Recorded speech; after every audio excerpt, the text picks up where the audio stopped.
বরেণ্য লোকসঙ্গীত শিল্পী ফরিদা পারভীন নেই, প্রধান উপদেষ্টা তারেক রহমান ও মির্জা ফখরুলের শোক। ডাকসুর পর জাকসুতেও ইতিহাস গড়ল ছাত্র শিবির, 25টির মধ্যে জয় পেয়েছে 20টি পদে, ভিপি হলেন স্বতন্ত্র প্রার্থী জিতু।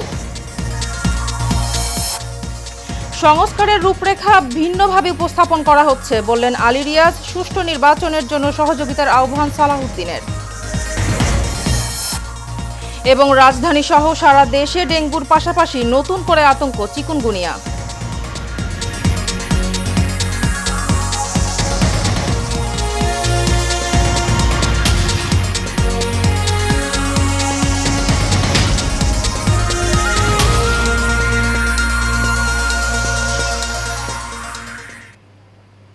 স্বাগত এশিয়ান নিউজে, আপনাদের সাথে আছি আমি ফারজানা হাসিন। এতক্ষণ শুনছিলেন বিআরবি কেবল ইন্ডাস্ট্রিজ লিমিটেড সংবাদ শিরোনাম, এবার বিস্তারিত।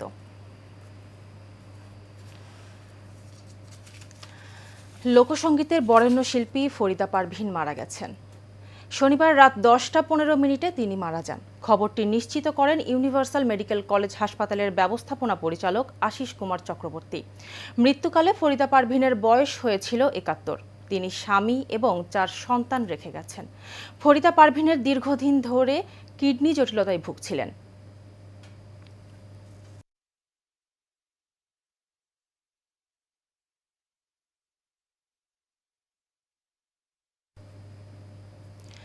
ডাকসুর পর জাহাঙ্গীরনগর বিশ্ববিদ্যালয়ের কেন্দ্রীয় ছাত্র সংসদ নির্বাচনেও সংখ্যাগরিষ্ঠতা পেয়েছেন শিবির সমর্থিত প্যানেলের প্রার্থীরা। জিএস ও এজিএস এর মতো শীর্ষ 2 পদ সহ মোট 25টি সম্পাদকীয় পদের 20টিতেই জয় পেয়েছে ছাত্র শিবির সমর্থিত প্যানেলের সমন্বিত শিক্ষার্থী জোটের প্রার্থীরা। তবে ভিপি নির্বাচিত হয়েছেন স্বতন্ত্র শিক্ষার্থী সম্মেলন প্যানেলের আব্দুর রশিদ জিতু। এছাড়া সম্পাদকীয় পদের বাকি 4টি পদে জয়ী হয়েছেন স্বতন্ত্র প্রার্থীরা। শনিবার সন্ধ্যায় বিশ্ববিদ্যালয়ের সিনেট ভবনে এই ফলাফল ঘোষণা করা হয়। প্রকাশিত ফলে 20টি পদে সরাসরি বিজয়ী হয়েছেন শিবির সমর্থিত প্রার্থীরা। এর মধ্যে জিএস সহ সাধারণ সম্পাদক, শিক্ষা ও গবেষণা সম্পাদক, পরিবেশ, সাহিত্য, নাট্য, ক্রীড়া, আইটি ও গ্রন্থাগার, স্বাস্থ্য, পরিবহন এবং কার্যকরী সদস্যসহ বেশিরভাগ পদই গেছে শিবির সমর্থিত প্যানেলের ঝুলিতে।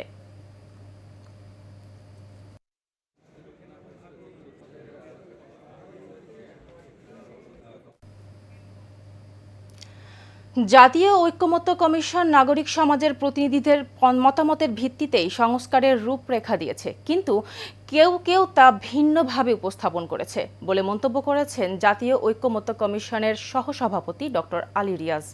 আর সুষ্ঠু নির্বাচন আয়োজনে রাজনৈতিক দলগুলোর সদিচ্ছা প্রয়োজন বলে জানিয়েছেন বিএনপি স্থায়ী কমিটির সদস্য সালাহউদ্দিন আহমেদ। শনিবার সকালে রাজধানীর একটি হোটেলে গোলটেবিল আলোচনায় এসব কথা বলেন তারা। আরও জানাচ্ছেন শরীফুল ইসলাম। রাজধানীর একটি হোটেলে চলমান সংস্কার প্রক্রিয়া, সরকারের প্রতি জনআস্থা, গণতান্ত্রিক বাংলাদেশের ভবিষ্যৎ, জনমানুষের ভাবনা ও প্রত্যাশা শীর্ষক গোলটেবিল ও গবেষণাপত্র প্রকাশের আয়োজন করে বেসরকারি সংস্থা বাংলাদেশ এন্টারপ্রাইজ ইনস্টিটিউট। যতগুলো সিদ্ধান্ত হয়েছে গত 1 বছরে, তাহলে প্রত্যেকটার ন্যায্যতা নিয়েও পরোক্ষভাবে প্রশ্ন উত্থাপন করা হচ্ছে। আলোচনায় অংশ নেওয়া অতিথিরা বলেন, রাজনৈতিক দলগুলো ঐক্যবদ্ধ না থাকলে তার প্রভাব আসন্ন নির্বাচন ও সংস্কারে পড়বে। আমাদের শিক্ষকরা কি করেন? রাজনীতি করেন, দলীয় রাজনীতি করেন। তো এর থেকে যদি আমরা উত্তরণ না ঘটাতে পারি, তাহলে আমাদের রাজনীতিও ভালো চলছে না, ভালো চলবে না, এবং আমাদের এই শিক্ষাঙ্গনও ভালো চলছে না। এবং এই কাজটা আমাদের রাজনীতিবিদরাই অলরেডি অর্ধেক করে ফেলেছে। কনসেনসাস আছে, সংস্কার কনসেনসাস আছে এখনো আমাদের একটা প্রতিনিধিত্বমূলক নির্বাচনী ব্যবস্থায়। আরেকটা হতাশার জায়গা, not on this research but যেভাবে আমরা নারীদের আসন নিয়ে ফাইনালি ডিসিশনটা এসেছে, that has been very disappointing.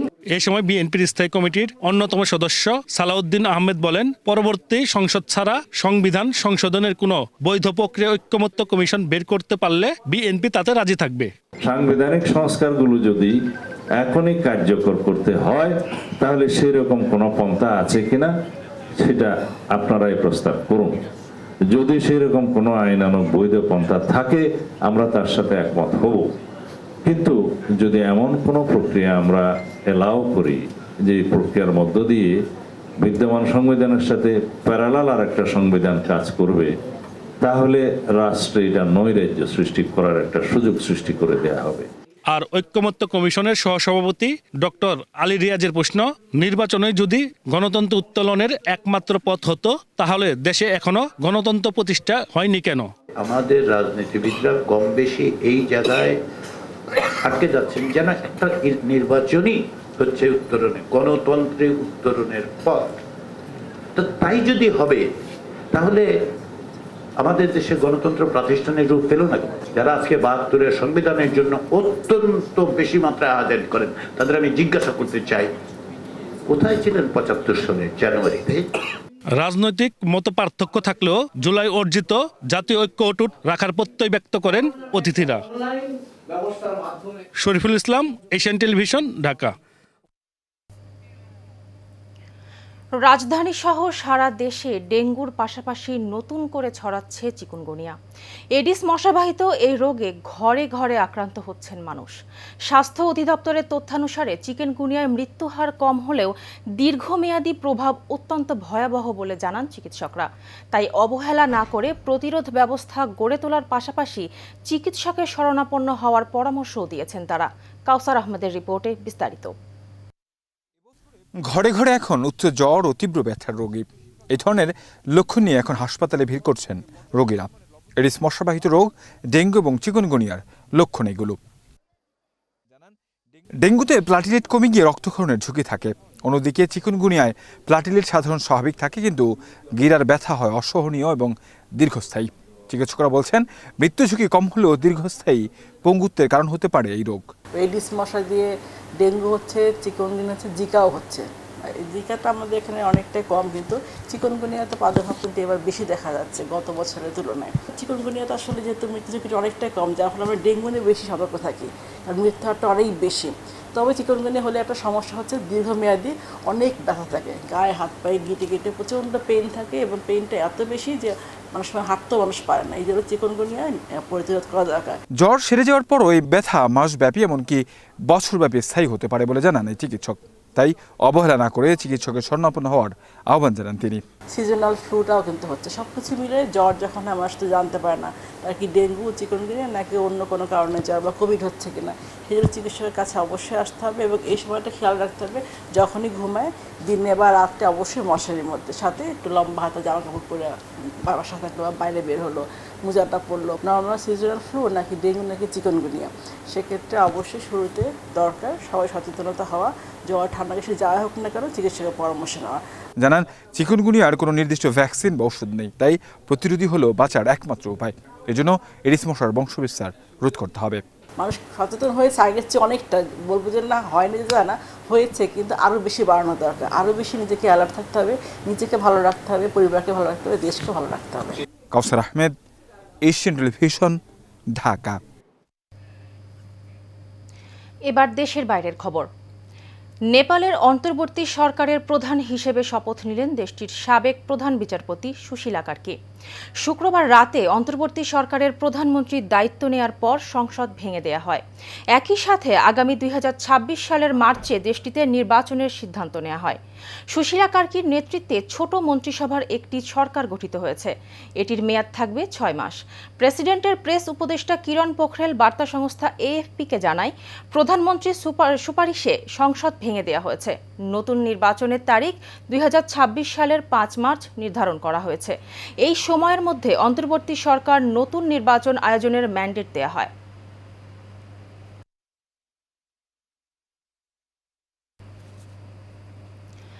নেপালে অন্তর্বর্তী সরকারের প্রধান হিসেবে দায়িত্ব নেওয়া সুশীলা কার্কিকে অভিনন্দন জানিয়েছেন প্রধান উপদেষ্টা ডক্টর মোহাম্মদ ইউনূস।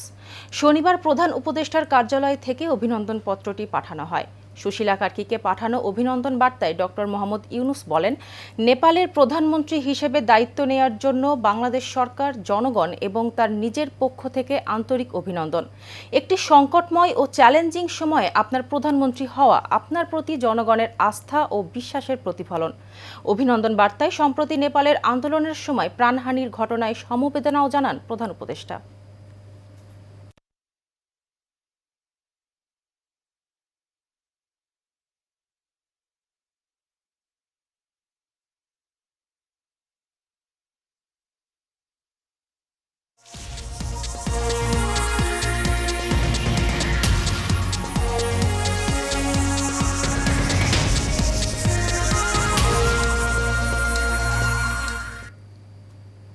বিরতির পর আবারও স্বাগত এশিয়ান নিউজে, আপনাদের সাথে আছি আমি ফারজানা হাসিন।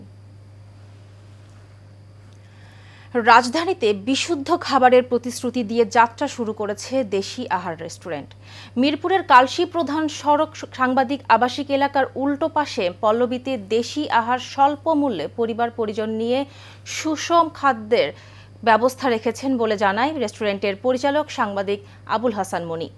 রেস্টুরেন্টটি উদ্বোধন করেন সমাজসেবক পাপড়ি রহমান। এলাকার গণ্যমান্য মামুন খান ও ইলাহি বাবুল, মসজিদ, মাদ্রাসা, এতিমখানার লোকজন সহ এলাকার বহু লোকজন উপস্থিত থেকে মনোরম সাজসজ্জায় সজ্জিত করে। মোনাজাতের মধ্যে দিয়ে অনুষ্ঠানের সমাপ্তি করা হয়। শেষ করব এশিয়ান নিউজ, তার আগে বিআরবি কেবল ইন্ডাস্ট্রিজ লিমিটেড সংবাদ শিরোনামগুলি জানাবো আরও একবার।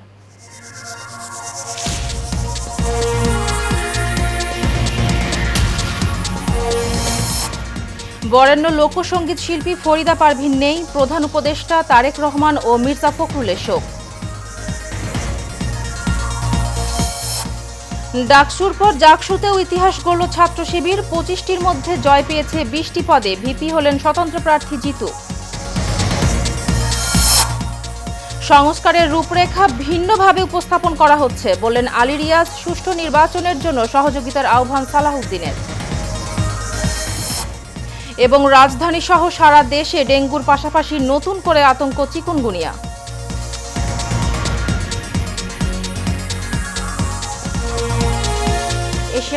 এশিয়ান নিউজ এ পর্যন্তই, পরে সংবাদ দেখার আমন্ত্রণ রইল। ধন্যবাদ, সাথে থাকুন।